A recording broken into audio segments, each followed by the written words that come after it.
දිනවල මිනිස්සෙක් ස්ටේෂන් එකක මරලා තිබ්බා. ඒ දවස් තමයි මම ඇවිල්ලා තිබ්බේ. මල් පෙන්ස් වලට ඇවිල්ලා මගේ යාළුවාට රෝම්ම ඉන්න යාළුවාට කතා කරා. ඉන්න තැනක් ඒ ඔක්කොම ලෑස්ති කරලා ඒ හැමදේම කරලා දෙන්නම් කියලා පොරොන්දු වෙලා මම මල් පෙන්ස් ඇවිල්ලා කෝල් එකක් ගන්නකොට ෆෝන් එක ඕෆ් කරලා. රාත්‍රිය ගොඩක් ගත වෙනකොට 3ට 4ට කොහොමද තත්ත්වය? ඒත් මම නිදි නෑ. මම මේ කල්පනා කරනවා මොකද්ද මේ උනේ එහෙම කියලා කල්පනා කර කර ඉන්නවා. රුමේනියාවේදී මොකද වුනේ? රුමේනියාවේදී රුමේනියාවේ ඔය කියන තරම් සුන්දර ජීවිතයක් නෑ. ශ්‍රී ලංකාවෙන් ඒජන්සි එකකින් දාවේ? මම ශ්‍රී ලංකා ඒජන්සි එකකින් ආවේ. ආපුවම ලැබුණේ රස්සාවයි සාමාන්‍යයෙන් සතියේට දවස් 3ක් විතර අඩි 40 කන්ටේනර් පෙට්ටි 3ක් විතර බාන්න. කීයද නැද්ද බාන්න? තනියම බාන්න. අඩි 40 කන්ටේනර් පෙට්ටියක් දවසට බානවා තනියම. ඒතකොට ඔයාලට දැන් හවස් වෙද්දී කොන්දේ අමාරු අතපය අමාරුවක් නැද්ද?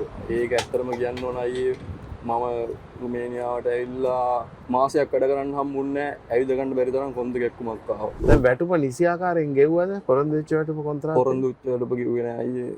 භාගයක් වගේ තමයි ගෙව්වේ.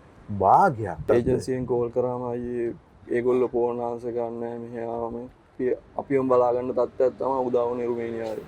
ඉතාලියේදී මේ අපේ කණ්ඩායම පිළිබඳව ඔයා කොහෙද දැනගත්තේ? මම අයියේ Facebook එකේ helping hands page එකකින් දැක්කා මෙහෙම helping hands එකෙන් උදව් කරනවා. තරණ වෙච්ච ශ්‍රී ලාංකිකයන්ට උදව් කරනවා. එතකොට මට හම්බෙච්ච ස්ටේෂන් වලදී හම්බුන කට්ටිය ලාංකිකයෝ කිව්වා මල්ලි මෙහෙමයි helping hands කියලා තියෙනවා. මේකෙන් ගිහිල්ලා contact කරගන්න. ඒගොල්ලෝ වාගේ ප්‍රශ්නේ උදව් කරයි.